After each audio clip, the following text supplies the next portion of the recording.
actually enjoy treating your customers like a piece of shit, because that's how I felt when I went to the Alamo Draft House. Okay? You know what? I didn't know that I wasn't supposed to text in your little crappy-ass theater. It was too f***ing dark in that place for me to find my seat, alright? I was using my phone as a flashlight to get to my f***ing seat. So excuse me for using my phone in USA, the United States of America, where you are free to text in a theater. I was not aware that I couldn't text in your theater, all right? I've texted in all the other theaters in Austin, and no one ever gave a fuck about what I was doing with my fucking phone, all right? And it was on silent. It wasn't on loud. It wasn't bothering anybody. You guys obviously were being assholes to me, and I'm sure that's what you do, you know, to rip people off. You take my money, and then you throw me out. You know, I will never be coming back to your Alamo Draft House or whatever. I'd rather go to a regular theater where people are actually polite. And, you know, I'm going to tell everyone about how you are. And I'm pretty sure you guys are being on purpose. So thanks for making me feel like a customer. Thanks for taking my money.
Phenom Radio is the home of the hottest indie music.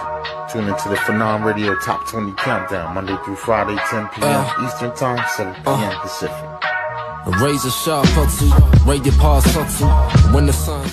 If I can actually build this at scale, and it really does fundamentally teach an entire generation about how credit works before they even have to have access to it, like, this feels bigger than me. My name is Evan Leapart, and I am founder and CEO of Kitty Credit. So what we are at our core is a chore tracking app that teaches kids about credit. I was always an entrepreneur, but I was never building out like a tech platform at scale, so I really didn't know too much about it. The process, it was just really collaborative, right? Like talking to Chris, talking to Renato. They have VC type backgrounds. They know our conversations that we're gonna be having with investors, so they gave insights into design to say, like, if you do this, this will make more sense to explain your vision for why you're trying to go from A to B and then from B to C. And it goes from being the cute kitty project to something that, okay, I see what you guys are trying to do now. It was a lot easier with investor conversations. It was a lot easier to gain partners, upcoming clients. It's really been a big win for us.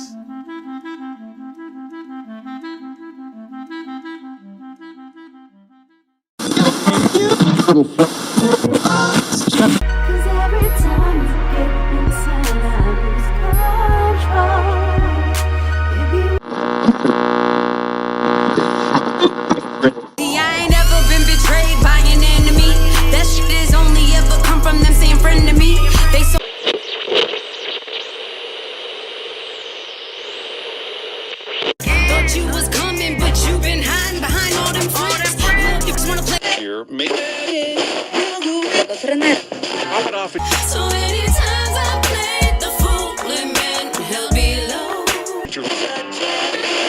I'm too fly to be sitting here lonely, feeling for the ride, wanna put it on me. When you get inside and when I grind it, I can't deny it, feels so exciting. Deeper is no result.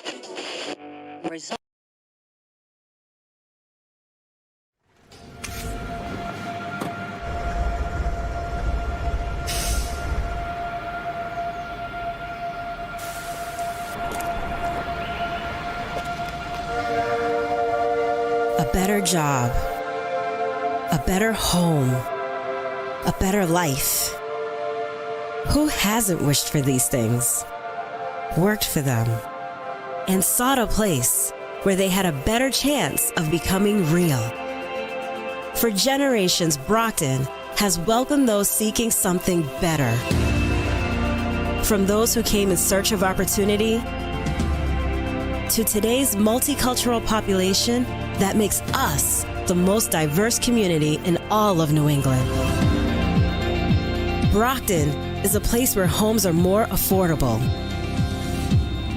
communities closer, where a strong and talented workforce fuels the success of businesses big and small, and the vision of a more diverse and equitable America is being realized every day. It's where ideas take root, businesses grow, communities thrive, new beginnings unfold, and the promise of a better life is kept.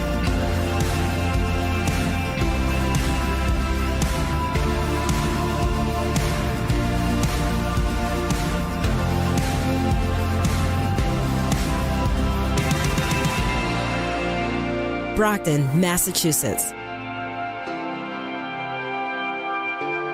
where better begins. Time to grow up. You got a problem with your self-esteem and ego. Oh, here we go again. It's time to grow up now.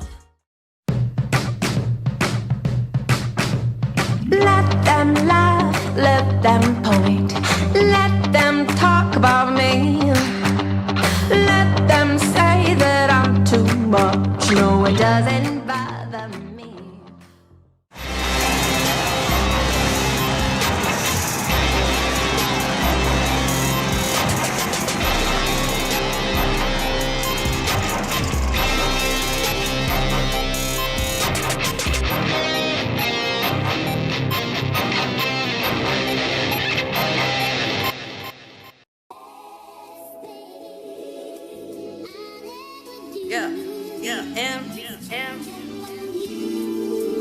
What?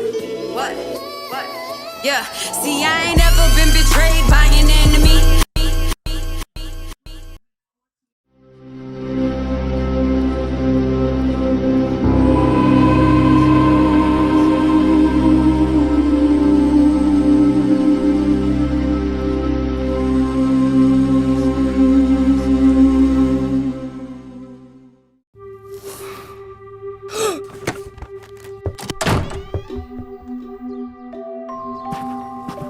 Roddy, come Come on out from under there. No! Come on. I saw a monster in the closet! There is no such thing as monsters. But I saw it!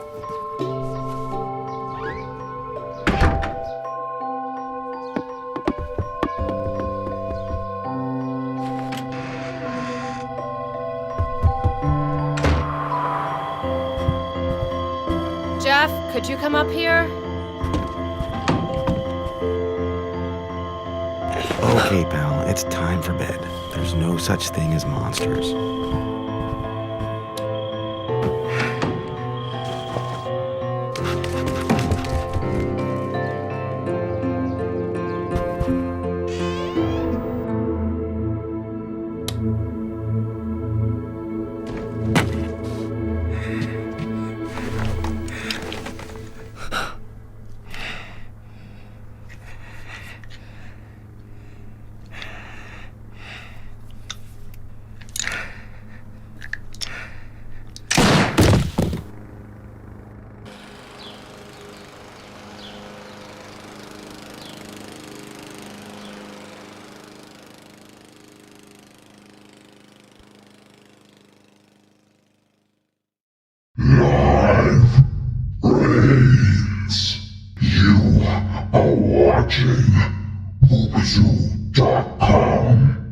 Coming up next, the booth with Sinister One. Send more thoughts.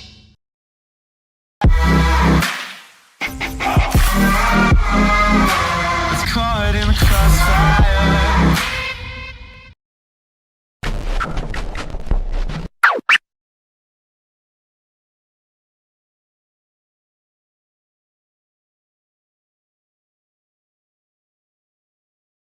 5 days ago, a viral outbreak had happened in the city of New York that has continually started to spread quickly through the streets. At first, it appeared to be another strain of the COVID-19 disease and was being treated as such, but quickly it has become apparent that this is not COVID-19. It is a fast-acting viral strain that infects the host immediately, and upon getting sick, the infected will become racked with coughs, sweat profusely, and start to get the shivers and chills while forming a temperature that rises upwards of 105 degrees. After an hour of contracting this sickness, the infected will immediately convulse into an epileptic seizure before expiring and dying. 1 hour after that, however, the infected will start to move again, but there will be no registered pulse or other form of life, and the infected will instantly become extremely aggressive and attack any nearby non-infected in an attempt to pass on the disease. All citizens are advised to remain in your homes, and to not leave under any circumstances at all. National Guard forces are currently deployed, and all local law enforcement are tasked with taking down any aggressive infected they come across.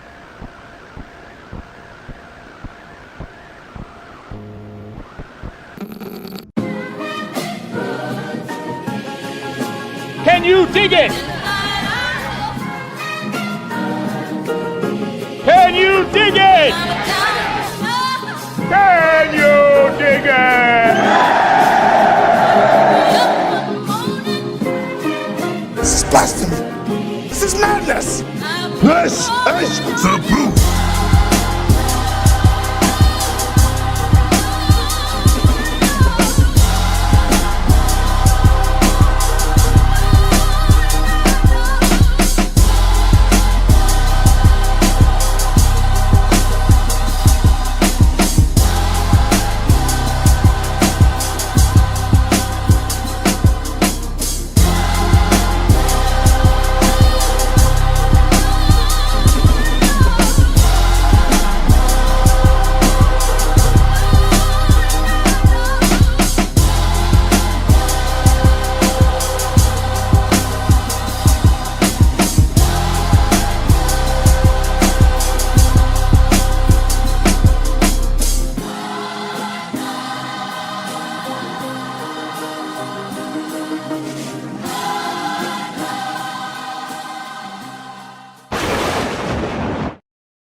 right, it's your boy Sinister One broadcasting live from the City of Champions. You guys are watching The Booth. I got to thank my listeners, viewers, and guests from last week. Last week's guest was Kenneth Diesenhof Robert Resnick. First Tuesdays, we talk political stuff. Also, I had a special guest, Amber Smith, who was on the show with me last week. And I got to say, big ups to everybody who came out. There's a lot of podcasts out there that do things, but I'm very proud of my guy, Travis Partington. I produce his podcast, Oscar Mike Radio. He has gotten together with Amber Smith, and for our third year in a row, I Got Your Six, 2 Lives, was a success. It was a great event. For those who don't know what I Got Your Six is, I Got Your Six is a charitable organization where we find puppies in kill shelters. We save those puppies, train those puppies, and then we present them to veterans with PTSD, and it becomes their support dog. So we're looking for people all the time who want to step up and help out with the cause. We're trying to spread our reach to different states. So because there's a lot of veterans. There's veterans in every state in this country. So we want to try to make this an event where we can help out veterans across the country. So if you want to help us out, I Got Your Six, 2 Lives, Amber Smith, Travis Partington. I do have a picture up there to show. Also, my sponsors, Michael Douglas Barretto Electronics. If you've got a controller and you need it fixed and get back to gaming, send your controller out to him. 24 hours, 40 hours back to gaming. My rap artist, musical artist, R&B artist, Viana Marie, It's Personal, 494,000 streams right now for her music library. Please go out, check her music out. She's actually performing at the Pink Out on October 21st here in Brockton. Also, Tactical Target Systems. If you need those zombie targets that you see I got at the range because I'm scared of the zombie apocalypse, you want to check those out. I Love Boston Sports for a t-shirt. You can hang out in the chat and get with us. Also, those sexy photos you see of my artist, Viana Marie, that's Kimberly Ann Empowerment Photography. Ladies, if you want to go and take special boudoir photos and present them to a loved one, that's the woman to hit up, Kimberly Ann Empowerment Photography. Now, before I get into the news booth, I just want to show you this picture from Friday, Saturday night. I Got Your Six. There I am with Amber Smith and Travis Partington. We are very, very proud for this accomplishment, third year in a row. And this time, they actually had the 2 puppies there to present for the 2 veterans. And I'm so ecstatic and psyched that we were able to do this. But I'm also excited because I have my first guest on with me, and she's like real tame and normal right now. You all have been seeing her on TikTok. You've been seeing her on Instagram, and she's been out performing live at these pop-up events, and her energy is crazy. She's, oh my God, but she's just super calm right now. Introduce yourself. Let them know who you are, ma'am. Hi, everyone. Mandy Mayhem. Thank you so much for having me, Sinister One. Oh, I'm so happy to have you on the show. And we got some special treats tonight. But Mandy's been around for a long time. A lot of people are seeing Mandy pop up on their timeline on TikTok, and they're like, who's this older lady out here rapping? Who she thinks she is? Blah, blah, blah, blah, and all this stuff. And they're hating on her. I actually defended Mandy in one of her posts on Instagram because somebody came at her because she recited a verse from Jay-Z, and somebody said, oh, it's our culture, and they were trying to cancel. I'm like, y'all act like you know rap, and you don't even know that she's spitting a verse from Jay-Z. Like, she's not saying she's taking our culture. And first of all, if people did their homework, they would have known that she had a show way back, which you can see on Tubi. It was rapping with Mandy, right? Or Mandy rapping with actors. Rapping with actors, and you had these people come in. How did that start? Let's talk about how this started, because this was it right here for you. Yeah, well, I have 2 shows that I got made. One is called Mother, and it's a short form comedy series about a housewife who fantasizes about being a rapper. And the show you're talking about is called Mandy Mayhem's Rapping with Actors, and that's an interview show where I interview actors about hip hop. It's like a hybrid of an interview with some some sketch comedy and some games and stuff like that. Bit of a variety show. So I had both of those made in 2016, And that was after I had been doing hip hop karaoke for, I guess, almost 10 years. I might have started doing that in like 07 or 08.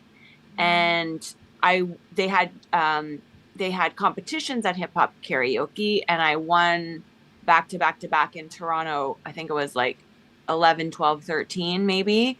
So I really honed my skills at that party. Like, we all took it very seriously. It wasn't the way karaoke is now, where there's tons of hip hop tracks and they just have the lyrics. It was like you had to know the song, and they would play the B side of the vinyl. All the DJs they had computers, but they would use vinyl if they could, if they had like the instrumental on vinyl.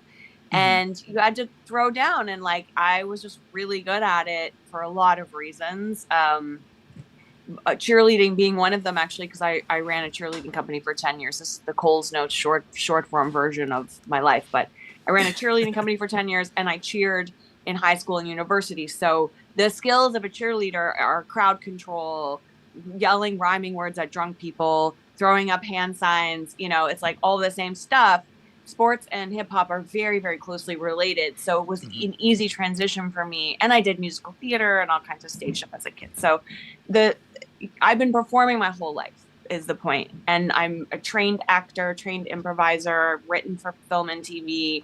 It's just like all these skills, all these things that I did that seem to be kind of disparate have found each other in this one beautiful space all of a sudden. And it's been like fireworks. Yeah, it's been crazy because you popped up and I'm like, she looks familiar because I'm seeing it and I'm like, where do I know this from?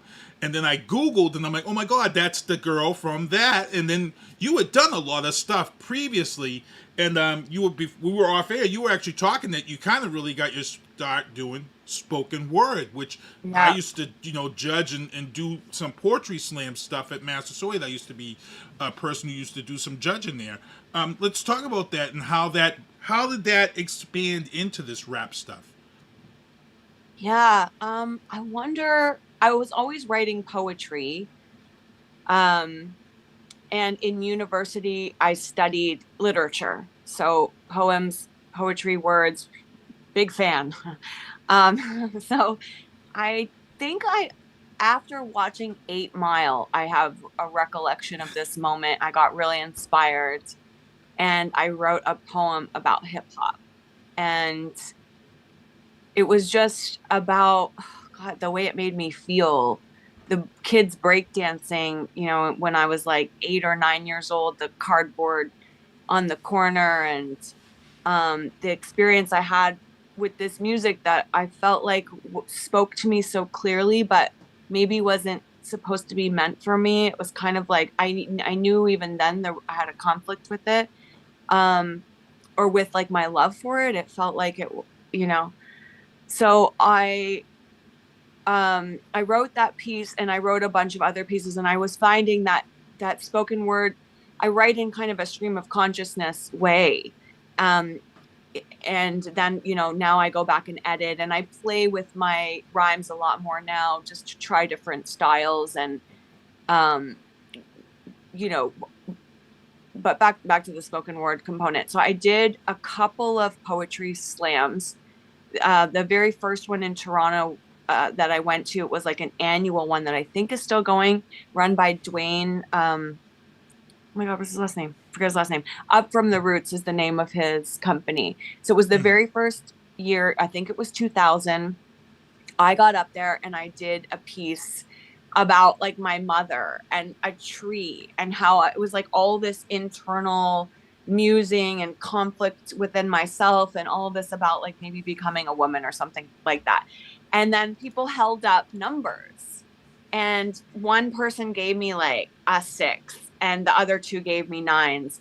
And I was like, whoa, that's like the biggest pain I've ever felt. Like I'd never experienced putting my art out there. It's in such a vulnerable way, and having someone not like it.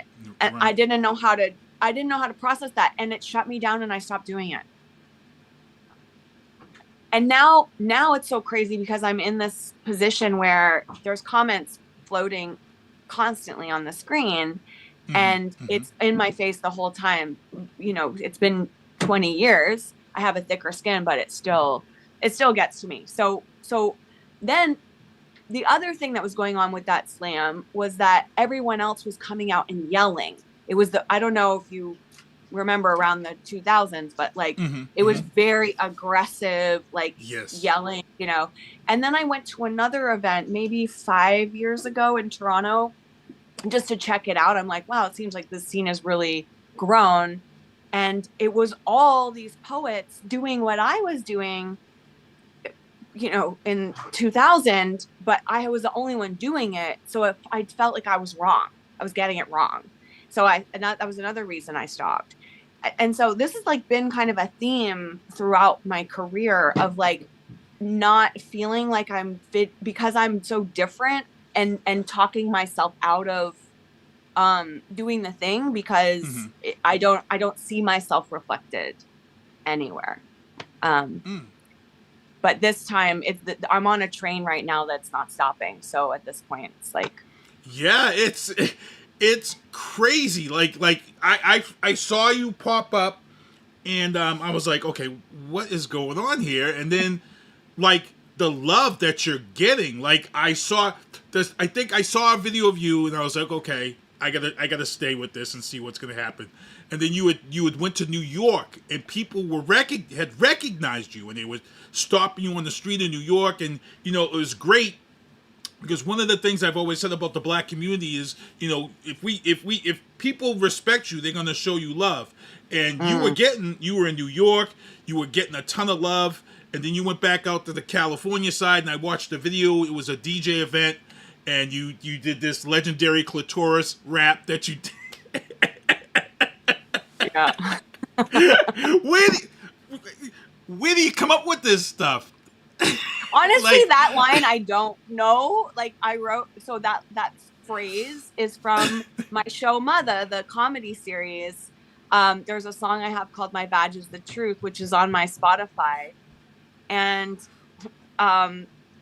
I don't know. I just was like, I got a legendary clitoris. I don't know why. I have no idea. I feel like it might have been a longer sentence that I just cut stuff out of, and then like those two words ended up together. But then when I was doing my live shows on TikTok, you know, the comments start to come, and people were learning my song, and every time they would be saying legendary clitoris before I did. They loved that line, and I was like, interesting. So this song that I have that's dropping is called Legendary. It's coming out November 1st. And it's really interesting because it's like a combination of all these freestyles that I pulled from different freestyles, the bars that people were responding to. So it feels like a really collaborative effort choosing the verses that went into this song. It's like pieces of 3 or 4 different freestyles. Man, and you're working hard, and like I said, you know, I see a lot of people, sometimes people come on and they look at the texture and the color of somebody's skin, and then they want to assume, and then and like I said, if you've been following you know, you're in the studio right now with some legends, and you know, I see how you're doing this stuff, I see how you're rapping, and I'm like, this, you know, she knows her stuff, people. You know, you got to stop trying to cancel her. This woman's been around. She's got respect for the art, and you've done this. You've been doing this for like you said, you've been doing this for a very long time, since 8 Mile, and the fact that you've been the fact that you've been doing this so long is just is crazy. Now, you know, you're doing something right now that a lot of women are doing. You're putting the power back into the woman's bars, lyrics. You know, you're singing about some stuff that I'm pretty sure. Do you ever have women in your inbox about, oh, I wish you wouldn't rap about that, that's a little too much? Have you had that yet? Yeah, it's both women and men. I wouldn't say it's one more than the other. I got a message the other day from somebody that I know actually who said it was juvenile and that it demeaned me as an artist and that he thinks there's more to me than what I'm doing. And that's a really common narrative. And no, you know, people don't know what they don't know, but it's a common narrative to, I think, silence women from expressing their sexuality. And when you have a pendulum, that the pendulum swinging that's been so far in one direction for so long in terms of misogyny and women not having a voice and still not having a voice in so many countries. Hip hop is still a voice of against oppression. It still is that voice. It still is an underground voice that helps people in countries all over the world to speak to oppression. It's incredible that it's been around for this long and is still empowering people in this way. And I don't feel like it's any different in America. You know, it's still so heavily connected to Black culture. Why? Because Black people are still oppressed in America. Of course, that is an avenue that people want to take in order to express themselves. So, like, my vagina has a lot to say. And it's like there's been many, many years of my life where I felt controlled by all kinds of different situations and experiences that I had where people were in control of my body and I was not.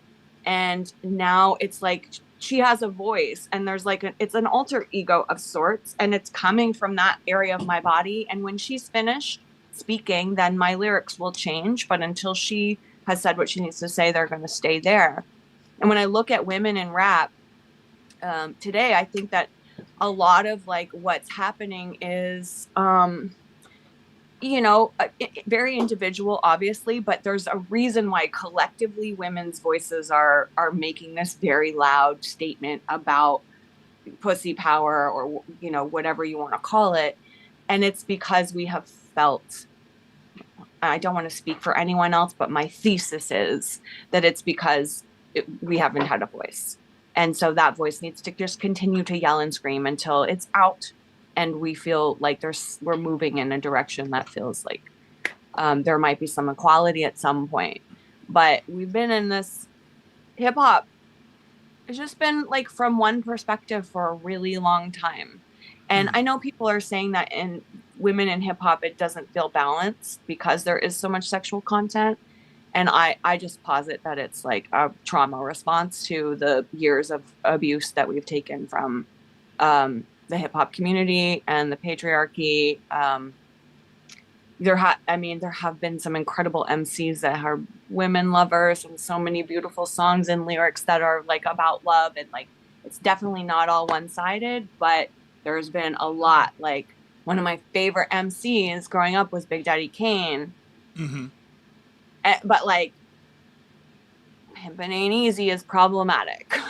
Like when you're 13, you know, or however old I was like, I don't know about this, but I really like my friends are all singing it. So like, and actually I remember being at my cousin's house, and that's the first time I heard that song, and I was sitting with all the boys because I was with my cousin and all his boys, and we were in somebody's basement in Pickering, just outside of Toronto, and they're playing the song, and all the boys were going, anything goes when it comes to hoes because Pam is easy. Pam is easy. And I was like, who is Pam? Pam was a friend of theirs. So they were singing this song about this girl.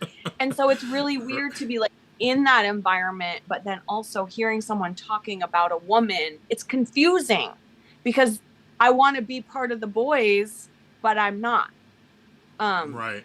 Wow, that's powerful. That's powerful. And it's funny because Vianna Marie, the artist that I manage, she actually had me watch this thing about women in rap and, you know, coming up, and how when WAP came out and how all of a sudden all these male rappers and everybody was just real quick to knock the song down, when you've had years and years and years of guys talking about, you know, dominating women and talking about their penis sizes and things of all that sort. Now women come out and put it in your face, make millions of dollars, and you got a problem with it. And that's the hypocrisy of this whole thing. It's almost like that, you know, stay in the kitchen and cook type of thing, you know, when you try to speak up. And it's, you know, it's like I said, you know a lot about this industry, and I know you've probably been through a ton of stuff in the industry behind the scenes. You know, every woman has a story. You know, Vianna Marie, who was going to do a thing with me, we're actually going to still probably talk about this.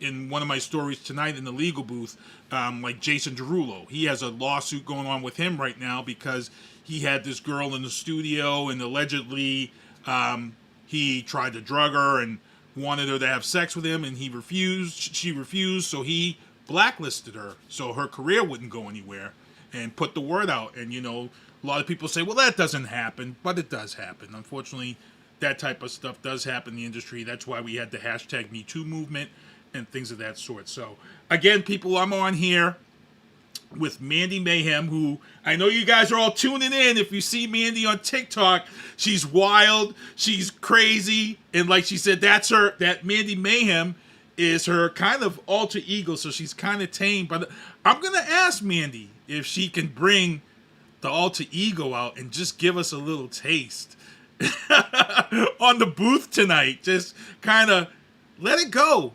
Whatever comes to mind or whatever you got that you've done before, and just let it go. Are you asking for a verse? Anything, whatever you want to do. I want people to see that have never seen you on TikTok or anything. Right? There's a lot of ladies in the chat right now. Vianna Marie, actually, my artist Vianna Marie, she's in the chat. Emily, I see you in the chat. Kevin Jeffries, Audrey, what's going on? DJ Boom, Bobby's in here. Doug Macedo. Wow, we got a lot of people in the chat. Kevin Jeffries, host of Happy Hour with Lito. Nice. I'm just gonna let you roll. Just gonna let you roll with it. Okay. Do you know what? The first thing that came to my mind is in 2016, I released a song called "Where My Bitch Is At," because what we're talking about. So I think I'm gonna do a verse from that, even though it's like maybe not my best shit because I didn't just write it. It's like old, but I like it. So okay. I wax poetic when rocking Bob meet hip hop. The drum beat meets my frequency nicely. I might be the messiah who jiggles a vagina like Miley Cyrus in a gospel choir. I aspire to be the MILF that keeps pecking a man. I'm skipping over this beat, tripping between the fat tats and the red tits, like a stealth through an obstacle course, busting down the doors, calling you to the floor. Like a siren, I'll bring you lyrical intercourse. And like you said, you've been doing this for a long time, and I just saw you post you trying to get to perform at the CBGB, which is a legendary spot. You want to talk about that post, because that post was pretty funny. Just one of the dreams. Because it's closed, A. Yeah, so that problem. Two, I posted pictures of myself lying on the floor in the bathroom, which is legendarily the most disgusting bathroom maybe of all time in any club. And people are like thinking that I was actually in there doing a photo shoot, which is not what happened. I've made a collage. It's very simple on your phone. You just use a couple of quick little tooties, and then there you go. So I like to do that, make collages. I actually, before I started doing all this rap stuff, I got bored of posting selfies. So the algorithm, prior to what the algorithm is doing now, mostly videos, with the photos, I don't know if you know about this, but there was this whole thing with the left cheek selfie. So Instagram was prioritizing anything with a left cheek selfie above whatever else you posted and kicking it out to more people and your followers. What? I don't know why. Yeah, it was a thing. So if you notice, like, the reason that, like, people like to like pictures of their friends. They like to be like, oh, it's you. I love you. Let me like that. So that's another thing that happened with engagement. So it was this weird, like, thing that happened with the algorithm where it was like selfies were the only thing that were getting likes. Hence people posting more selfies because they're looking for that dopamine hit. So I was aware of, like, what was going on with the algorithm at the time and, like, you know, trying to play with it. And as an actor, I'm the product that I'm selling. Before I was, like, doing mostly music. I still am, but okay, different, just my face. So I started, like, posting photos of myself, but I would put, like, a selfie, but the background would be, like, green beans, like a picture of green beans that I took at the grocery store, or, like, I don't know, a train station, and I would put little versions of myself all over the train station. And then I started cutting things out from magazines and making physical collages and then photographing them and then putting the cutouts of these photo shoots I was doing, just because you have to do them as an actor, and making collages. So this is like an old artistic expression of mine. And one of the things I've learned with going viral and needing to keep up with those numbers to keep the opportunities coming to make music and release songs and whatever, is that it has to be sustainable for you artistically. So it's really easy to get burnt out posting every day. That's the point. So I have to find ways to create the things that I'm posting that make me feel inspired. Otherwise, they just kind of land flat too. So the thing with CBGBs is like, you know, I'm not at a level yet where I can go on tour. I just like, nobody believes in me. I'm just kidding. But like, you know, Live Nation isn't like, let's go, here's, you know, 10 tour dates. It's like, I'm still building. It's not even been a year yet. Right. But in my heart, I'm ready to hit the road. I've got enough material because I've you know, for so long been working material. So I'm doing like shows here and there, but I'm creating this like fantasy world where I'm on tour in my pictures and in my feed, because like, let's face it, I opened for the Far Side in LA, like in April, and there were 200 people there. It was totally sold out. It was a great experience, but I went live at the same time for my like 11-minute set, and there was 19,000 people that watched on my live. See, yeah. So it's like, I actually don't, even when I do get to go and tour, I'm never going to do the numbers. Well, maybe not never, but like I was doing 1 million people a month on TikTok in my live show. I've had nights where it's been 170,000 people in an hour coming through my show. So I'm never going to do those numbers. So it's almost like creating a concert tour in social media is like actually where I live and where my fans live. And it's really interesting because I want to connect with people in real life, but like numbers wise, it's not, it doesn't make sense almost. So I'm creating a fake show essentially. Recording artist Vianna Marie, she says, "Girl, I feel you with her heart." She said, "That's what's up." Talking about the you know, the TikTok numbers, and like I said, yeah, it's crazy because, you know, you've been around for so long, but you just became this like overnight sensation phenomenon. Like out of the blue, people were talking about, hey, who's this older white lady rapping on TikTok, you know, and then you know, people click, and then all of a sudden you're part of that algorithm and you're popping up everything you do. And like you said, it's tough. It's tough to keep the content going. You actually had posted one time that, you know, F you algorithm, I really don't want to be doing stuff today, which I found was funny because, you know, anybody who's, you know, on TikTok and, you know, you see a lot of these people, you know, getting famous from TikTok, it is hard, you know, you know, you see the Logan Paul and his brother, you know, they got popular off of Vine, but it was the same with them. They just had to keep content. And, you know, eventually they branched out and started doing WWE and the boxing and things of that sort so they can have this fresh content. But it's got to be hard. It's got to be kind of nerve-wracking to try to wake up and see, you know, like Vianna Marie said in the chat, she said, finally you're seeing the benefits of your hard work. So how does that feel? I'll put that as a question. How does it feel seeing those benefits of the hard work? Yeah.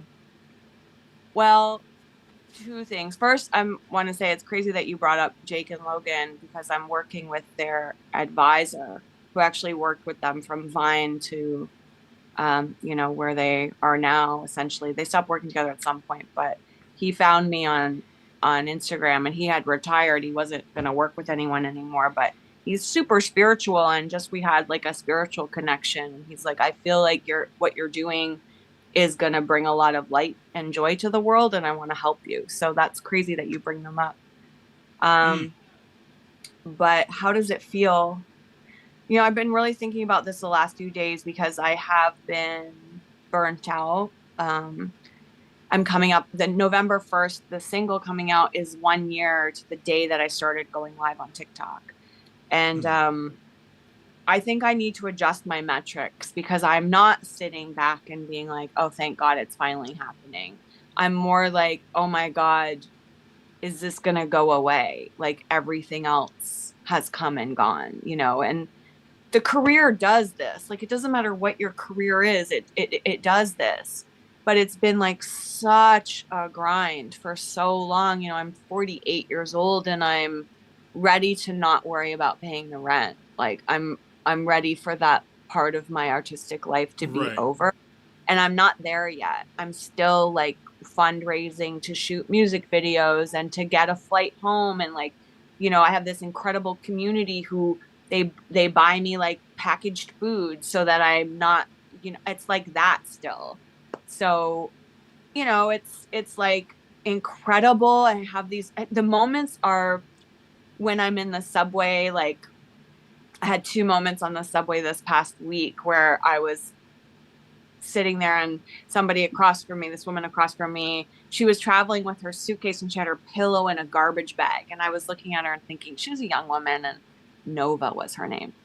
And I was like, man, I know that feeling. Like, I still feel like I'm hauling my stuff around. I'm taking the train to the studio and all, like trying to find a place to stay and crashing on couches and doing all these things. And like,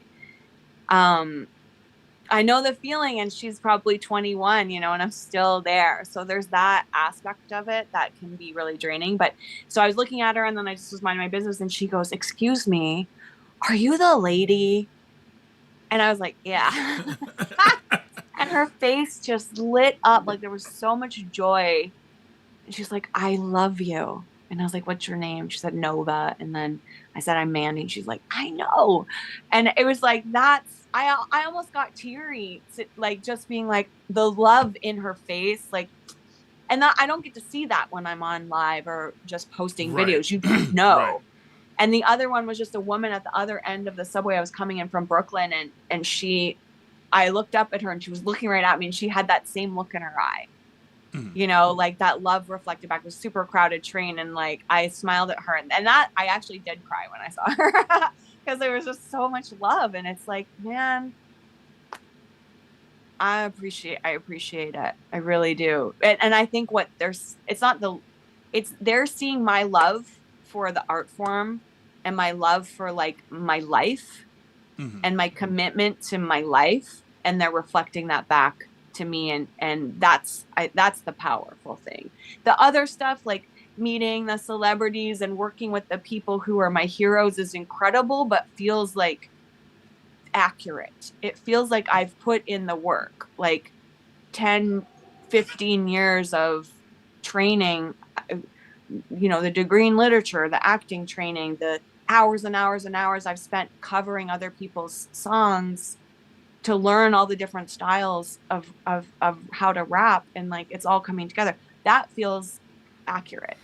And it's part of my like artistic sort of desire in life to continue to work with people who are pursuing their art form with the same amount of passion and love and focus and discipline that I am. And that's who I'm attracting. And that makes sense to me because it's like, yeah, a name, but like when we get in the studio, are we vibing? Because we're both like, it's about the music and nothing else. Yes, 100%. That's amazing. The rest of it is like hard. Viana Marie says amen and amen. We got a lot of people in the chat here. I want to thank everybody for hanging out with us. But it's great having you on, and I love that you shared a lot of this stuff with us. How can people? I know I've mentioned TikTok, but still, tell people about their social media where they can follow you and find you. Yes. Okay. So on Instagram, I'm Manda Murhead, MandaMurhead, which is a nickname I got as a little kid. Of course, I didn't think of that when I set up my Instagram account in like 2007. And then on TikTok, I'm like, it's all a mess. On TikTok, I'm Ms. Mandy May Cheatham, which is my name. But if you search Mandy Mayhem, you can find me. Like, it pops up everywhere. There's a lot of impersonators, but if somebody asks you if you want a psychic reading, that's not me. Yeah, I see them all on Facebook. It's kind of craziness stuff there. And Viana Marie says in the chat, she says, amen and amen. My recording artist, Vianna Marie, as I said, her music is out there everywhere on Spotify. She's performing on October 21st at the Pink Out, and she could definitely sit down and tell you some stories too. She's a mom. She's a mom of kids, 5 kids, and she's been through a lot of the same stuff that you're talking about right now in the business and in the industry. So, sometimes I just kind of shake my head at some of the stupidity that goes on out there. Yeah. And it's just, it's just craziness. It's the hard work, waiting for it to pay off. And I also have Kevin Jeffries. Now, Kevin Jeffries is in the chat. He hosts a show called Happy Hour with Lito, the Triangle Offense, and I'm going to borrow a page from his question because you talk about the things that you're going through, the algorithms going up and down, and he always asks his guests on his show, how is your mental health today on a scale of 1 to 10? There was a chuckle in the background. This is going to get funny. We'll have him come on in a second, but... Today, you know what? That's so funny because I guess you could average it out over the course of a day, but I kind of go minute to minute. Like, I'm in a pretty good place right now because this is fun, and we just were working on music, and these 2 brilliant artists that were in here today are like creating something magnificent, and I feel really blessed about that. I had a couple auditions today, but yesterday, I don't know, and maybe even the day before. There's the whole period situation, the hormonal factor that comes into the whole mental health thing is no joke. So yeah, I would say today I'm at an 8 in terms of my my feeling fulfilled with what I'm doing.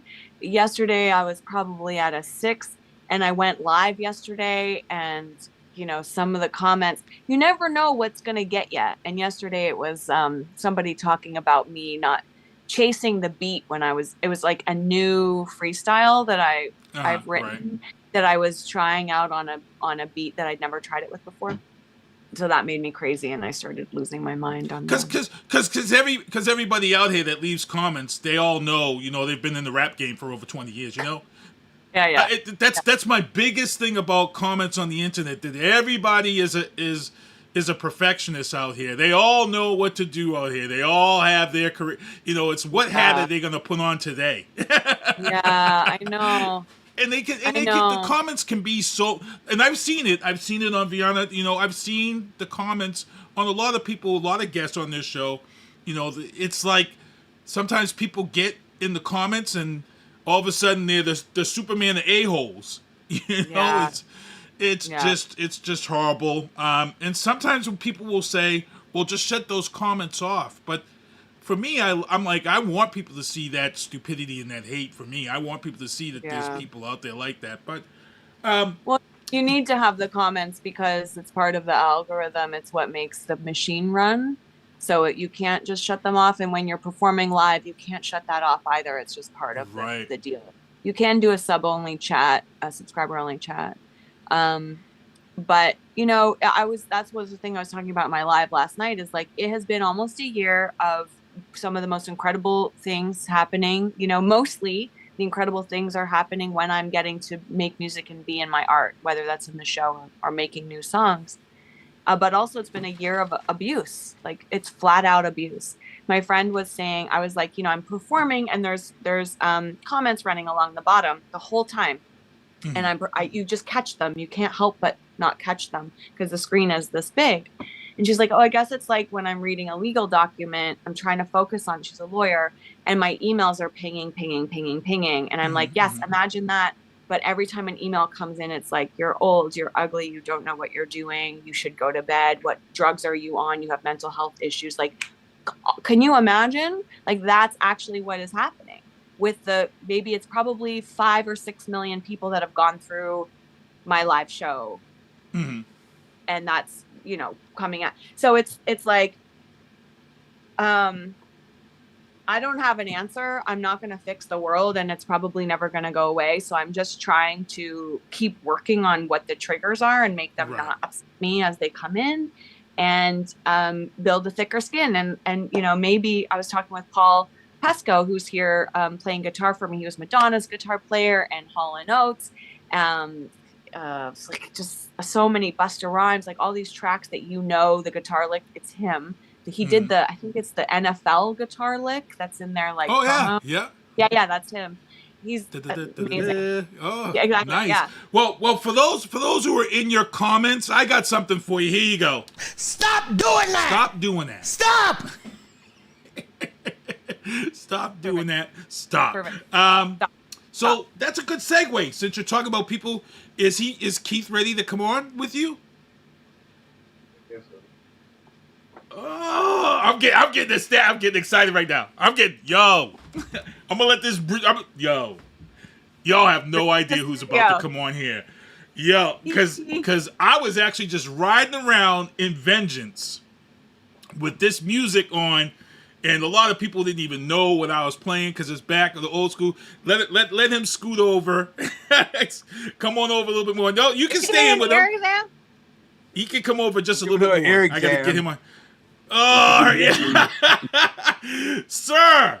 Oh my God! Please introduce yourself. Oh my God, this is crazy. Please introduce yourself, sir. So should I put on my Ray Charles shades? No.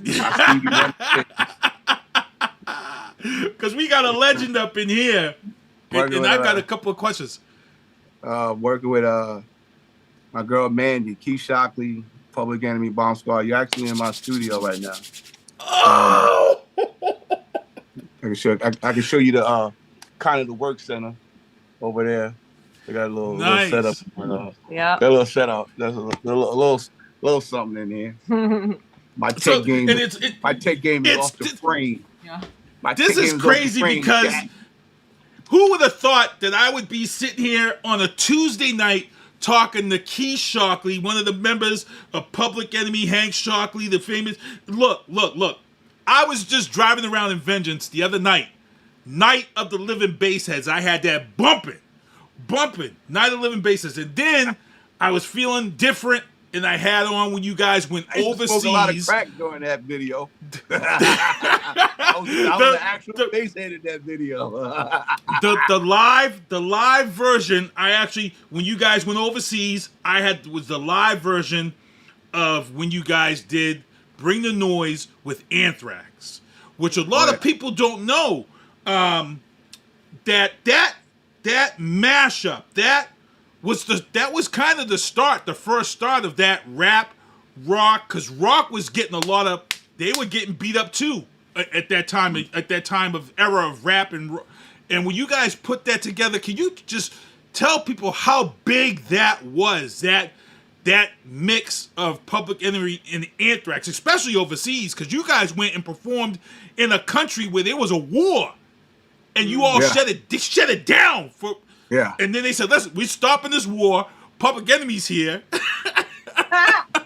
It's kind of, I didn't do too much traveling, but the concept of that was, I gotta give shout out to the Kings of Rock, my homies Run, DMC, and my other homie RIP, my man Jam Master J.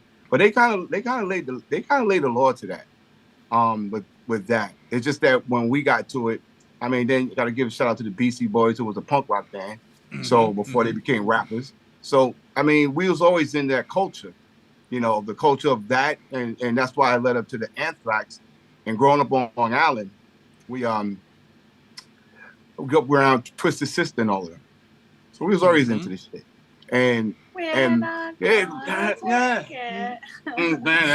So I mean, Long Island's a mixture. You got the hood, you got the super rich, and you got the hood right next to each other, right next to each other.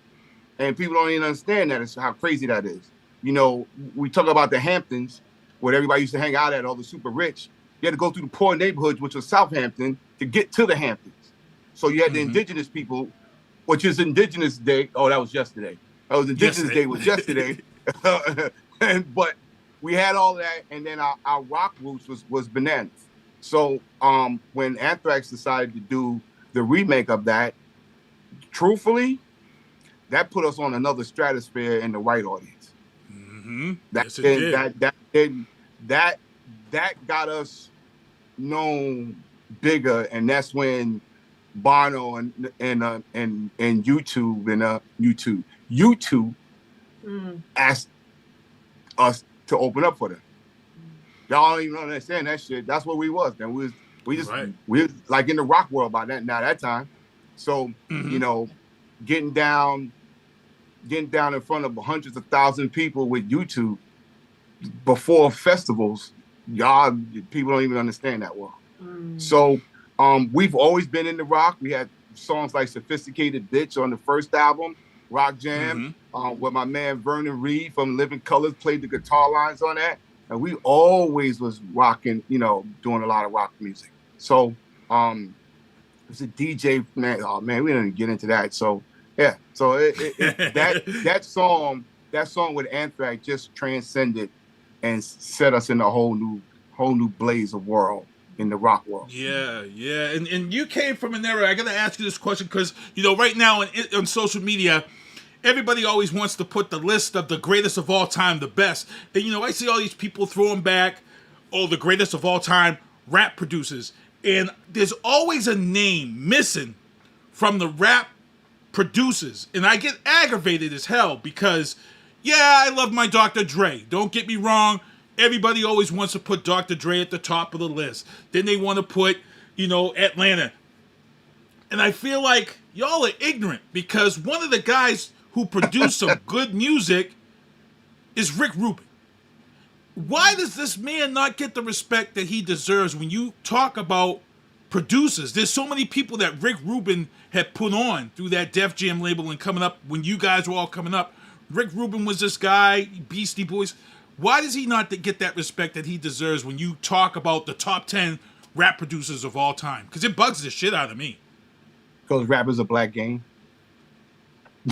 Like we're so hung up on black, white, and that we don't give a shit. Rick had concepts come from Long Island too. Rick grew up 2 towns away from us, so this is all Long Island motherfuckers we talking about. So he doesn't get it because people don't see it because he was more or less the man that created Def Jam along with Jazzy J. Don't forget that. I got to give it to the Bronx for that piece. So nobody really sees that part of it, or you know, just doesn't get it. I can't figure out why people don't get it. But what I think another motherfuckers forget about is another motherfucker that's kind of dope. That is dope that we kind of admire. Motherfucking Marley Marl. I don't hear his name come up no goddamn way. And all these motherfuckers making beats, they know that shit. And I can get on my soapbox in a heartbeat. I've been doing this long enough. But they don't give Marley enough due.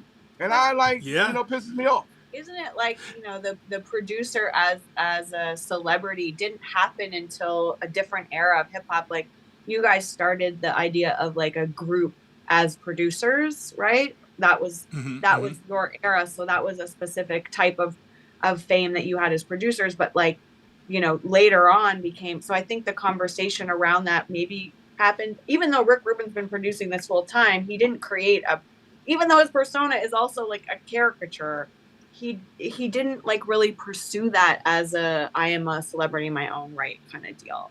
I don't know. That could be part of it. You know, as a white artist in this game, I feel what you're saying also, but you know. But we had white rappers.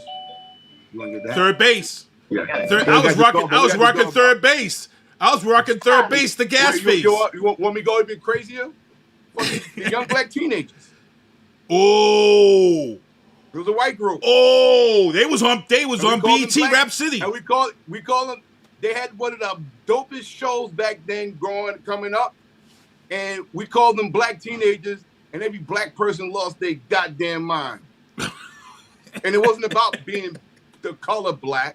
And a lot of times, I go through this right now with black people. They don't understand terminology. They just see the things that they want to see. So we call the Young Black Teenagers white. We call them black because they was dark. A lot of them been in trouble, jail, and all that other shit. And that's why we call them black. And they just happen to be teenagers at the time. No different than having a group called Black Sabbath that played rock music. They're still black. They still call themselves black. We get caught up in the stupid shit, and then we get caught up into not having enough information about things. You know, I had an issue this morning. I had an issue earlier being on Instagram, and this is about sometimes black people don't do enough research, and they get things in their head. They get things in their fucking head that, well, this is what I know, and it was a thing that Method talked about how he did METHOD Man, and he was taking all the artists that he took, that he used some of their lyrics for that song, and one of the things was he took the Beatles, not the Beatles, Rolling Stones. The Rolling Stones. What song was that? That was Get Off My Cloud. Yeah, Get Off My. You get off my cloud. Now let me tell y'all, black people piss me off on this. I don't get on people's chat and say shit, but when I see stupid shit, I gotta say shit. They kept saying it was the Dramatics because nobody wanted to give it credit that he took it from the Rolling Stones. Hey, you get off my cloud.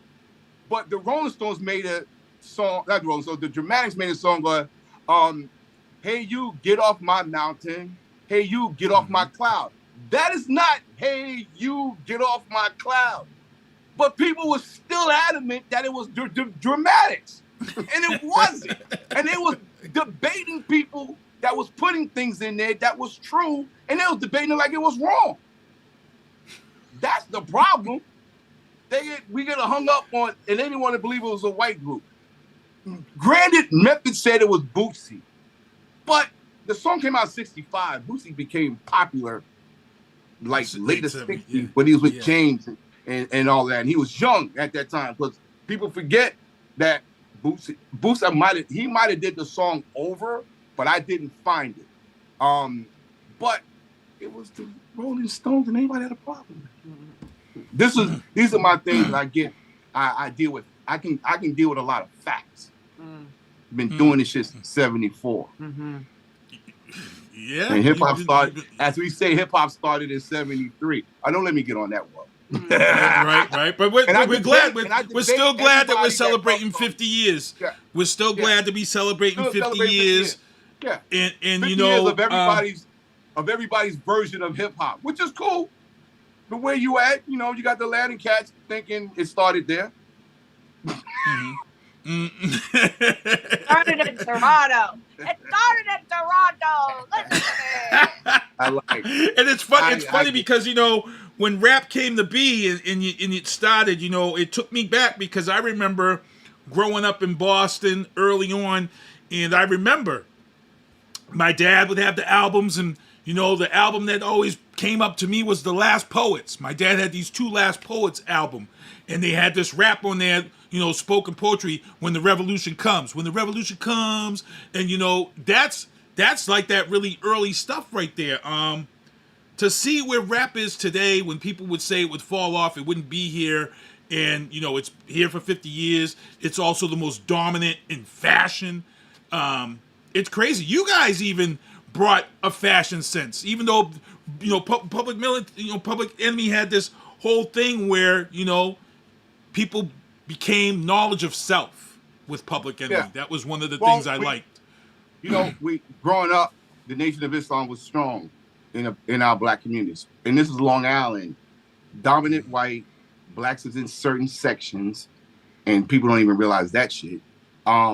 We're grouped in certain areas, so having that concept of growing up in the late 60s through the early 70s, and the Black Pride, and you know, we dealing with fucking Panthers, the Black Panthers, and segregation, and still going on in a way, especially in Long Island. And you still couldn't go to certain neighborhoods without being harassed and shit like that. So, you know, we kept that, and we thought that my brother, who's a brilliant genius at this, was a great angle to come with. to put a little pride back into what we were doing. At the same time, we wanted to sell some fucking music too. Right. It's still an economic, right. It's still an economic thing here too. So just to keep that going, and I went to private school, so we know the difference. I have mad white friends, man. Then I got some park stories, but I ain't gonna go to that. But just keeping that whole system of that with black people, and then coming in, doing the young black teenagers was a white group to stir the pot, and stir the whole pot. And at the same time, I do know good rap lyrics. And you right here with her. You here with her right now. That's why I went Mandy. I know good rap lyrics. So, and I see things, and this is the crazy, unusual combination. Mm-hmm. Yo, when we finish with this shit, the motherfuckers gonna be like, "Why couldn't you work with me? Why couldn't you work with me?" I'm gonna be like, I don't want to. This shit stirs up the pot, which is cool. Right. I like that. I like to think of it as building bridges. I have this line in a song we're working on. It's like, building bridges, consistently pushing buttons to build my bridges. Connection is the new resistance. I think that's, there's lots of ways to resist, but the most powerful one is building bridges and connecting. And I think we've been just segregated emotionally for too long, and on thinking we're on different sides, but we're on the same side. So yeah, and then within that, I always got to throw the what I call the Frankenstein in the room. Yeah, you want to fuck shit up too. We're fucking shit you up. want to fuck shit up, obviously. Because I don't give a fuck about comments. I can curse in here, right? Because I've been cussing for the longest. Oh yeah, no, you can. It's a live show. I don't give a fuck about people's comments. I just can't stand when people comment and I know for a fact are fucking wrong. And when people don't have enough knowledge or education about shit, they just spew out shit. So fucking up shit in the paradigm and the dynamic. Why are you working with an old white woman? Because I'm an old black man. I don't give a fuck. Talent is talent when I hear it, and when I want to work with it and cultivate, not even I ain't got to cultivate her. We just trying to figure out what we want to do that's dope. So right. And then there's things that I like to do just to fuck up the paradigm of all the producers that I fuck with. And then why you dealing with that? I'm just gonna show you why. I can do the fuck I want. I can work with who I want. Oh so man, it's a cool thing. It's a cool thing to interrupt the balance of power. And if it's done right, it's done right with marketing and everything. It can interrupt the balance of power. And like I said, the numbers, she's staying busy on TikTok. She's all over the place. Man, this interview went longer than I thought. It was only supposed to be 10 minutes. We went the whole full hour. We got blessed with Keith Shocklee. It was a 10-minute interview? This was crazy. I still got the rest of my show to do after this. But I want to thank you guys for coming on. Again, shout out anybody you want to shout out, Mandy.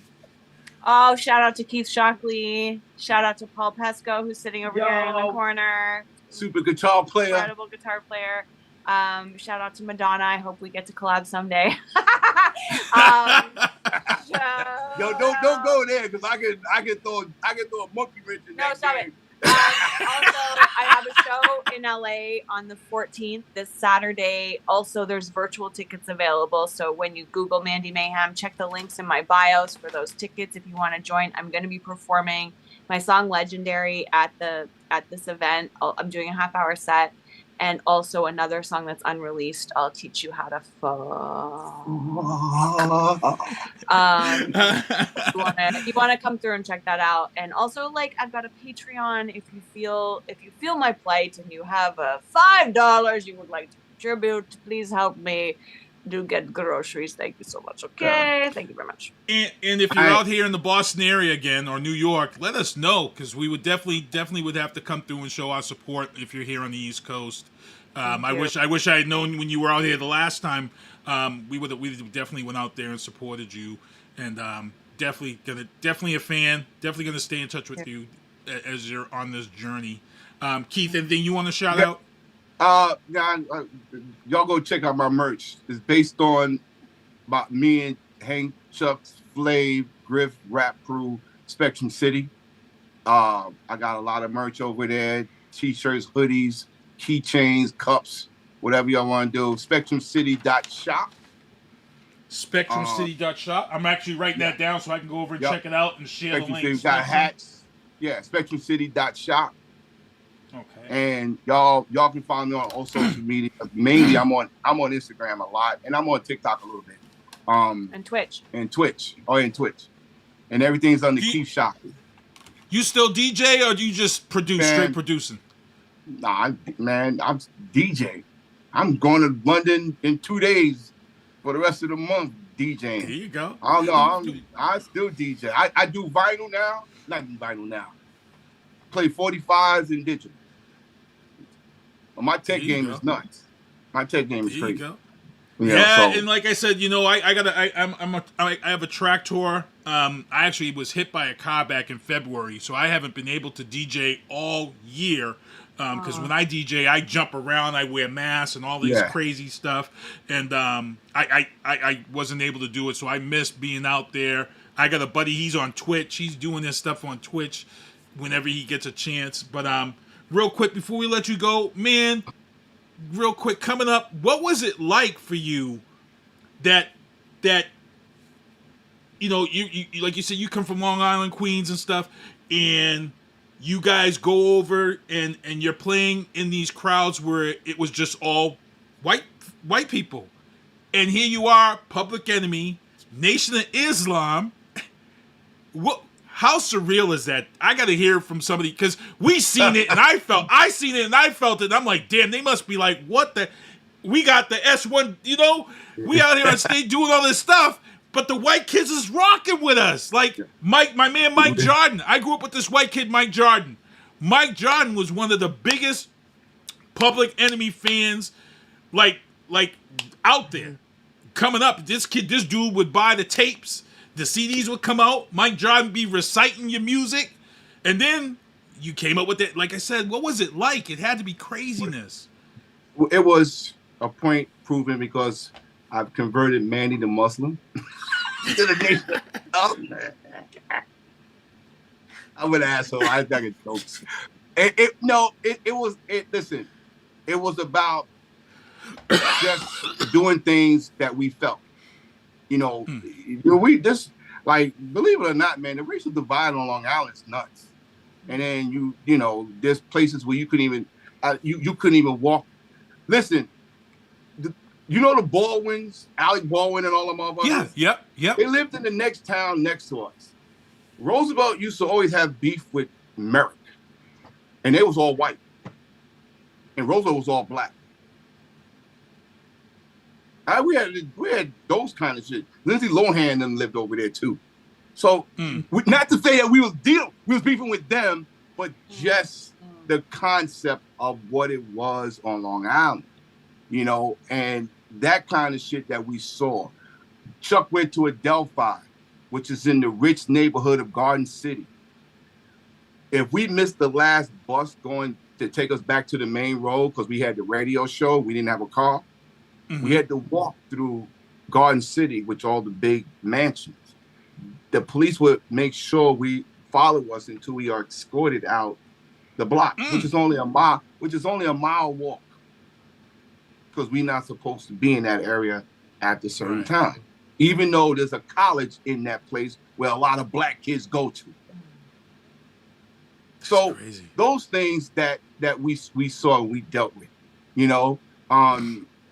And then the other side, I mean, all right, there's the drug dealers, but then there's us families that has father, mother, nice cars during the drug era, we get pulled over like we all drug dealers. That's the worst. Like, we all are drug dealers. Like, their brothers hustling. We have that, yes. But all of us has looked at that. What you doing with this nice car? It's my parents. Y'all, they ain't supposed to have that. I got stopped by the police in the 7th grade going to my friend's house because I had the day off because I went to private school. Lutheran private school. We get days off that the public schools didn't. They harassed me. Thought I was cutting school.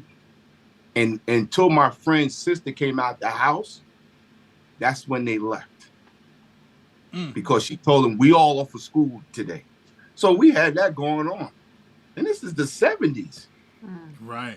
I'm going to show you how much love my man, I was just talking about my man Mike Jordan being the white friend when I grew up, Mike Jordan, and how much he loved Public Enemy. Like Mike Jordan, like I said, he's this white kid, long hair, growing up, Public Enemy could do no wrong. I just texted him and said, I'm interviewing Keith Shocklee, Public Enemy right now. All of a sudden in the chat, boom, Mike Jordan's right in here. That's how much love my man Mike Jordan.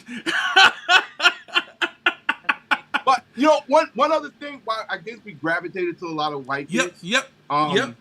It's, especially in New York, too. We spoke about things that they like to fight about. Like, they like to go against the grain. White kids, like, especially out here, they like to go against the grain. And we kind of touched them with the things that we're saying. That's why, we was 90% white kids at most of our functions. Can I say something as a white kid who was like in love with Public Enemy? Go ahead, Mandy. Say something. I really was. Like, it was like, holy shit! Like, the music as an aspiring, radical. I wanted to speak against authority. Yes, that's a natural teenage thing to do. Also, there's a line in one of Jay's songs where I took rap across the road, let it walk through the hood, where they're up to no good. I took pop across the road, let it walk through the hood. That made sense to me because it was like I suddenly had a very specific access to a very specific perspective, a very specific life experience that I wasn't seeing as a white teenager in Toronto, growing up in Canada. So I didn't know there was a power to fight until I heard Fight the Power. And then I was like, what? Then I was like, what? And then listening to the lyrics and being like, I got a letter from the government the other day. I opened it, read it, said they were suckers. They wanted me for the army or whatever. Like, I'm like, what is happening to Black people in America? Like, what the fuck? So it's like, I don't know what to do as a white child, how to help in Canada, but I can love the shit out of this music because I want to see things change. And people like say to me in my show, like, you rapped. I do Renegades, one of my favorite songs, to Jay-Z and Eminem. And people are like, you rap that shit like you lived it. And I'm like, I don't know. I feel like I did. I feel like I did because I care so much and I don't know what to do. It's like all I can do is love. That's all I know how to do. And maybe now, with this thing that's happening for me, this platform, maybe I'll be able to do more. I hope to God that it continues to grow and I can do something tangible for this, community that's given me so much. But like, it was an education. And I don't know if that speaks to other white kids. I'm sure there's lots of reasons, but for me, it was like, I want to support this thing that's like wrong. I want to change it, My man Mike is right in this chat. He said Chuck D was a street preacher. He said you listen to every word. Mike Jordan also said Rage Against the Machine continued the movement that Public Enemy started. That comes right from my man Mike Jordan. That's how much he respected Public Enemy. Guys, we're at 8 o'clock. I got to continue on with the rest of the show, but I got to take my guest. Man, this is crazy. This was crazy. If you was to tell me 2 weeks ago when I was like I said, I was just bumping Night of the Living Bassheads in my vengeance last week. I was rocking Bring the Noise with Anthrax last week, and people was like, yo, like, and if you was to tell me that I'd be interviewing Keith Shocklee, of Public Enemy just a couple of weeks later, bro. I'm blessed. I am truly blessed. Thank you. Thank you. My psychedelic couch. Thank you for both of you coming on here. Again, tell them where to find you, Mandy. Manda Murhead on Instagram, Ms. Mandy May Cheatham on the TikTok. Mandy, just search Mandy Mayhem. Find my Patreon. That's where all the good stuff is. Cool. I'm just hanging around on Instagram doing stupid shit. Just go get my merch, SpectrumCity.shop. Get a t-shirt. Get a t-shirt, get a hat. SpectrumCity.shop. I'm going to drop it in the chat. And it's good stuff. It's good stuff. We're going to take a quick break because I gotta finish up the show. I got a whole bunch of topics I got to talk about. But I got to let these guys get out of here. I'm going to take a quick break. We're going to be right back with more Booth after this. Hold tight, everybody. All right. Thank you.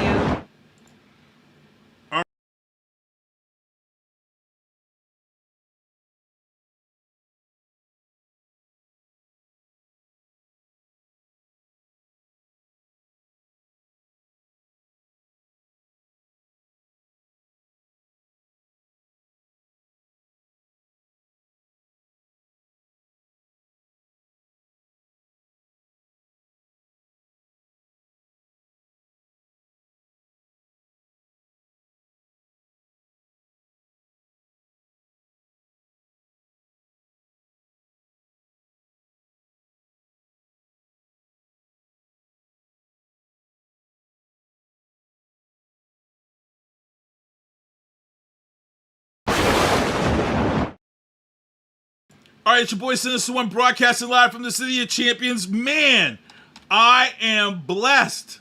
Blessed! Yo, I gotta knock out the rest of this show.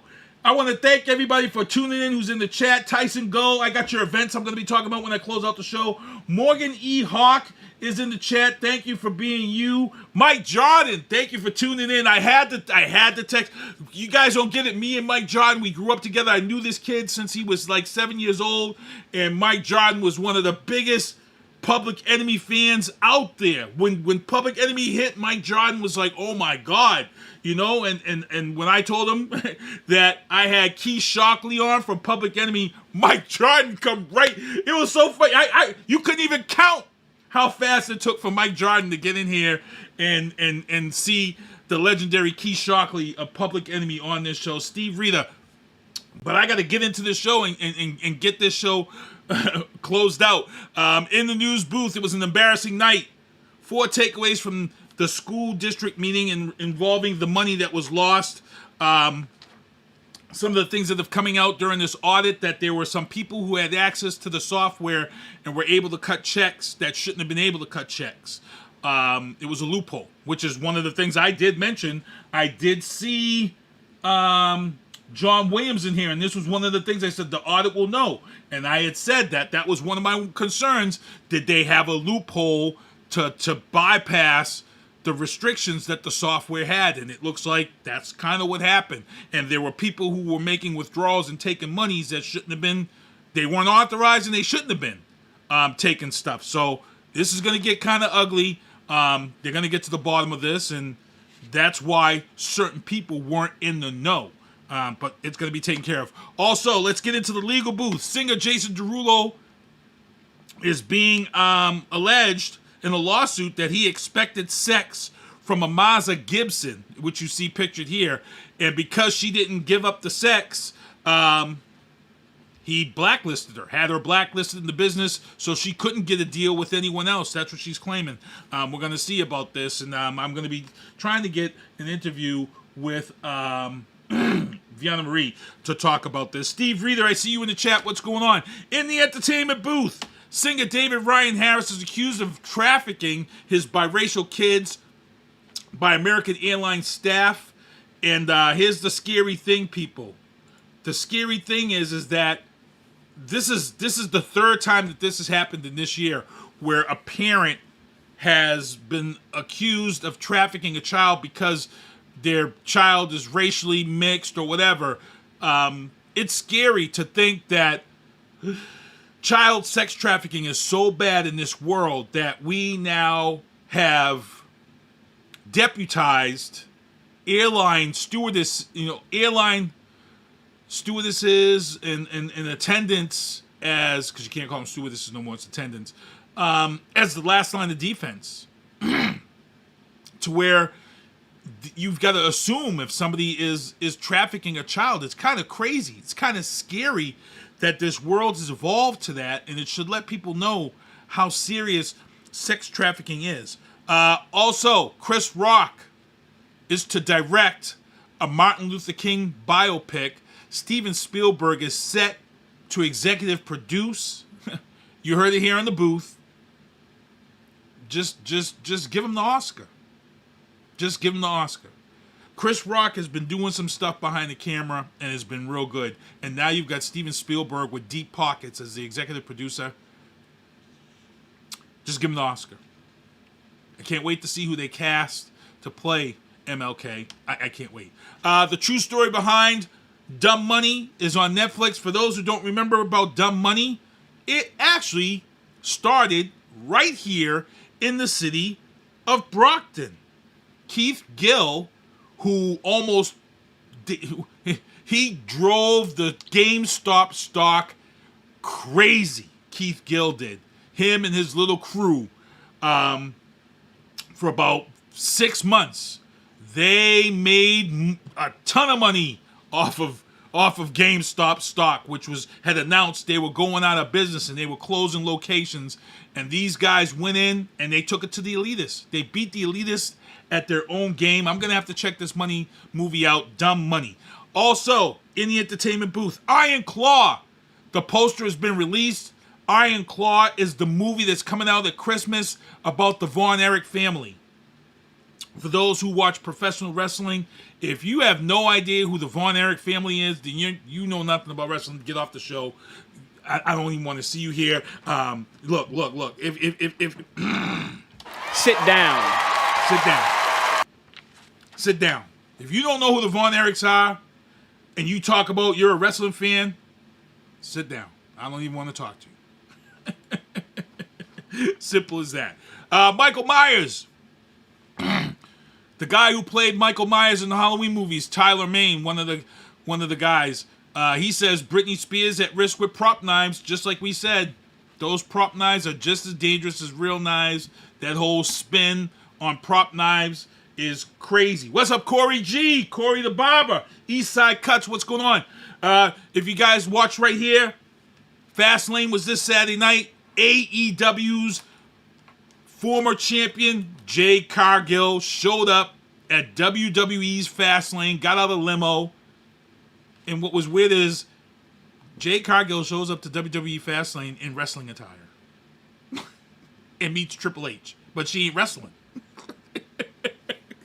I'm sitting there, I'm like, Jade Cargill gets out the limo, she's in wrestling attire, but she ain't wrestling for the night. Why? I get it. They want to show off that product. Triple H wanted to show off that product and let people know, And so I heard somebody say, "Oh, steroids this and steroids." I'm like, y'all don't know the background of Jade Cargill. Jade Cargill was a fitness instructor who became a wrestler. She was on Instagram. She got her following because she was this fitness instructor. And then one of her friends said, "Hey, you should get into wrestling." And then that's how this whole thing blossomed. And she's become this superstar. WWE's paid her. But again, let's just put her in NXT. Let her build herself up. Don't throw her to the wolves right away and ruin her like you ruined everybody else. In the sports booth, the Belichick memes continue. The Patriots are shut out to the Saints 34-0. I see everybody on social media. They were talking all this crap about Met. Felicia in the chat says, weren't mostly all the Von Erich boys suicides? Yes, that it wasn't just the boys. That whole family, some said, was cursed. They say that Von Erich family was cursed. I think one of them was a car accident, though. I think one of the Von Erichs was a car accident.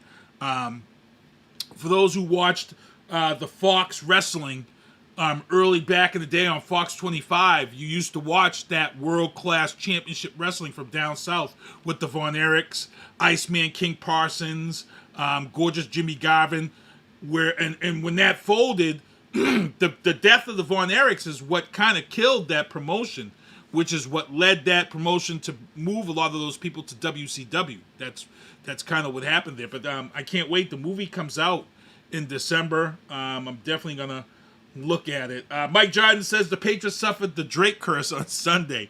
I seen a lot of people talking about, get rid of Mac Jones, and I was like, look, watch what's going to happen when Bailey Zappi gets in. Well, guess what happened when Bailey Zappi came in? It was the same old, same old. 2nd and 14, 2nd and 13, 2nd and 16, 2nd and 17, 2nd and whatever. If you can't have an O-line open holes and let your running backs run, you have no game at all. If you can't get that running game on, you can't, nothing's going to get done. You can't pass the ball to your tight ends. You can't do diddly squat. And until they do that and get a running game going, because you should have a running game going with Ezekiel Elliott and Rondre Stevenson in the backfield. And we watched one play where they stuffed, Demario Davis came in and stuffed Rondre Stevenson in the backfield for a loss of 6. Demario Davis is an effing linebacker. Okay? This isn't a Mac Jones problem, people. There's a lot more going on here. It's such a big problem that Belichick and Bill O'Brien have decided that the starting over process has begun. They're just going to start over. They're starting the whole thing over. Well, it's hard to start over when most of your players are hurt and gone because the injury bug is laying waste. And we're going to get into this injury bug after I talk about Peyton Pritchard signing a 4-year, $30 million extension to stay with the Celtics after talking about he wanted to be traded. Now, this kid was shooting lights out. He wasn't getting any playing time. And I was wondering back, I'm like, why isn't Pritchard out there? This kid can play. He wasn't getting playing time. He wanted to be traded. But now after they've made all the moves and stuff, they've signed him. I'm pretty happy because Peyton Pritchard is a guard that can shoot from the outside. This kid can play. This kid can play. And also, before I get into these injuries, Stephon Diggs, I tweeted and posted about this. Stephon Diggs scored a touchdown against Miami a week ago. And he took 2 cans of beer from a fan and he did the Stone Cold. He didn't drink. He just smashed the cans and did the Stone Cold for his TD celebration. Guess what? The No Fun League has decided to fine Stephon Diggs for his Stone Cold celebration. Come on now. I hope the NFLPA appeal that. Appeal that crack. That's crazy. Also, here we go. Breaking news all across the league. If you're a fantasy football guy, you're in tears. There's a lot of us, we in tears right now. Miami Dolphins. Devon Achane, guess what? Knee. Possibly done for the season. He's been running all over the place like a madman. Also, yeah, we got Emmanuel Mosley, cornerback. He's coming back after being out of the year for his ACL. Mosley takes the field. Guess what happens? He blows out the ACL on the opposite leg. He's gone for the season. And if you watch the Vikings game, Justin Jefferson went down, pulled a hammy. They're talking at least 4 weeks. 4 weeks. Oh, man, oh, man, oh, man. Somebody said in the chat, Malik Cunningham. Guess what? Malik Cunningham might be the guy to help the Patriot woes, to help get this running game going because he's a mobile quarterback. He can get outside the pocket, but he's going to have to run for his life. He's going to have to run for his life because the O-line, it sucks. And Malik can't do that for the entire game because we all seen what happened to Lamar Jackson. We all seen it, It's exciting. It's great. But it ain't happening. That O-line is horrible. We got to get the wide receivers back. And we got to do what we got to do. Corey said, why is he still on the practice squad? Because at least he can run. I know. They need to run. They need to get that run game going. Without that run game, you can't do nothing. In the Biden bombshells, because I got to wind this show down. It's 8:25. Hamas terrorists attacked Israel over the weekend. And Israel responded in Israeli fashion. If you guys remember, what's her name that plays Wonder Woman? She was an Israeli soldier. She's no joke. She's no joke. The Israeli military is no joke. They bombed Hamas today. Looking like 6, 7, maybe 1,200 people killed. Bombed. Didn't care. Bombed them. And they've already declared war. This is it, people. If you read your Bible, Luke 17, I forget what else it is, but if you read your Bible, all of what's going on right now is in your Bible. It's coming. It's coming. What's up, Glenn? Glenn says, what's up? Corey says, saving them for when they have a decent offensive line. Don't want to get them hurt and still suck. Right. Exactly, because the O-line is horrible. And I thought the Giants' O-line was bad, but man, oh man, oh man.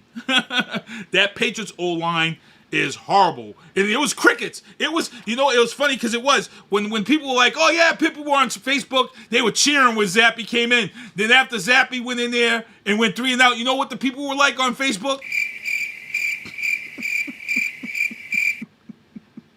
That's exactly how you all were. It's the same. It was the same old. Oh man. Also, in the Biden bombshells, we got to get ready to get out of here. Robert F. Kennedy Jr. dropped the bombshell. He took some time off, pulled back from the presidential race. People were wondering what the hell was going on. He was actually a Democratic nominee to try to see if he was going to run for the Democrats. He came back and just announced that he's going to be independent. RFK has dropped the Democratic presidential bid. He's entering as an independent. People a little bit more, hopefully a little bit more smarter. Pay attention. Kennedy could be a good independent threat. I know Steve Reeder was in this chat 2 weeks ago.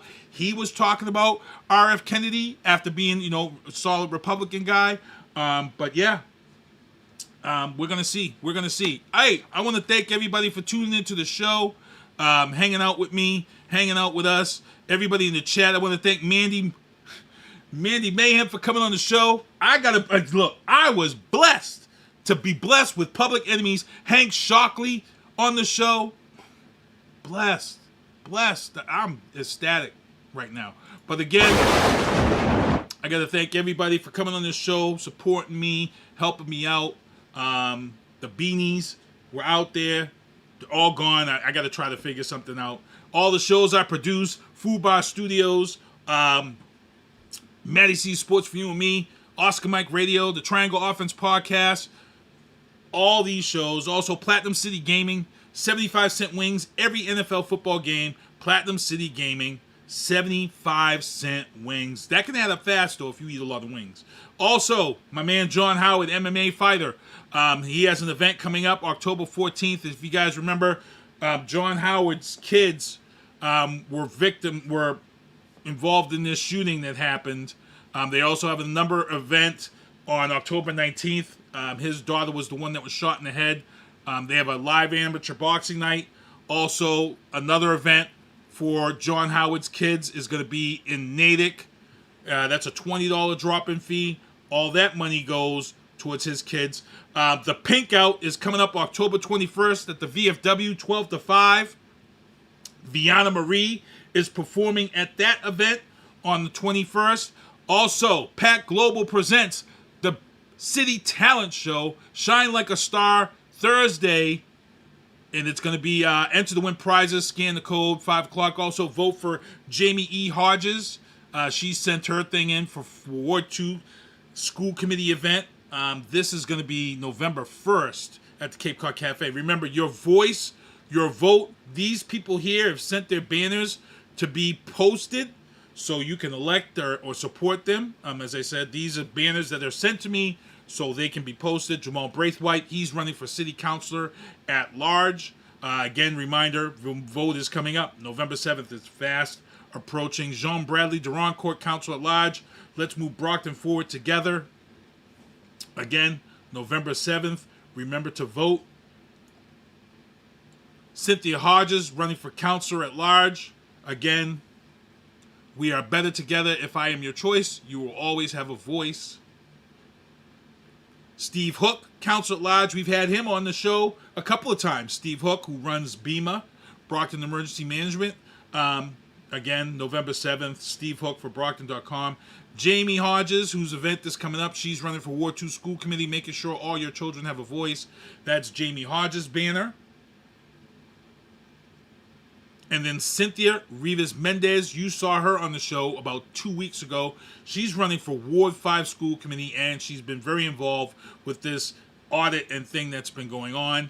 The Remy TV 2024 Influencer Awards is May 18th. And then there is another event that I want to mention. Let me see here. Also, Viana Marie, check that out. Kimberly Ann Empowerment Photography. And that's about it. There was something else I want to mention. There was another event that I also want to mention before I get out of here. Hold on here. I'm going to pull this up. Boom, boom. I think there was one more event that somebody had sent me, and to be honest, I want to make sure that I mention it. Tyson Go, that city one was one of theirs, and I believe they have a second event that's coming up, don't they? If you're in the chat, Tyson, please let me know. Tyson Go. Oh, the Charity Fight Night was his event. So I did mention that. That's October 19th. The Charity Fight Night live amateur boxing. That's going to be held on Warren Ave, 340 Warren Ave at 5 p.m. I actually did mention that. That was actually before the talent show event. So again, everybody, I want to thank you for coming on. As you guys can see, I got off the train last week, and I'm now in a safe place. The zombies are outside. They can't get in. I'm in the lobby while they get the rest of this building straight. Next week, I'll probably show you more of this building while I'm dealing with this zombie apocalypse here right now. But I want to thank everybody for tuning in. The city council debates will be held at the middle school. The NAACP is going to be overseeing those debates. And I got to thank everybody for tuning in, hanging out the show. Tyson Go, thank you for tuning in. Get those flyers to me whenever you have events, and they'll get mentioned on the show. And again, SpongeBob, if you're out there, do me a favor and take us home. Well, see you next Tuesday. Thank you for listening to The Booth on Hoobazoo and HatcherRadio.com. Please follow the Facebook page and subscribe to the podcast at Apple Podcast, iHeartRadio, and Spotify. The Booth is a Sinister One production hosted by Sinister One. I've got to start hanging out with friends that are a little more intelligent and understand politics and stuff.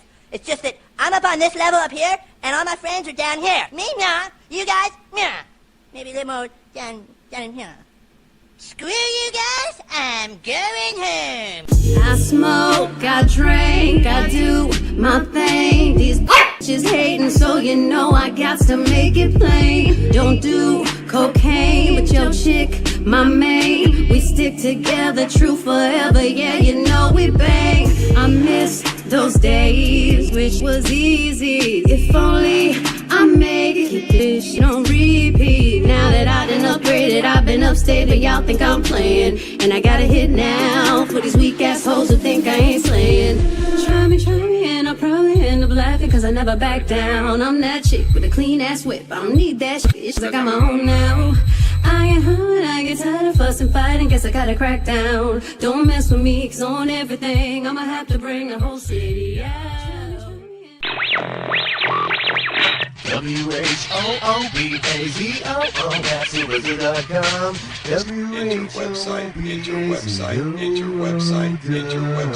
WHOOBAZOO.com.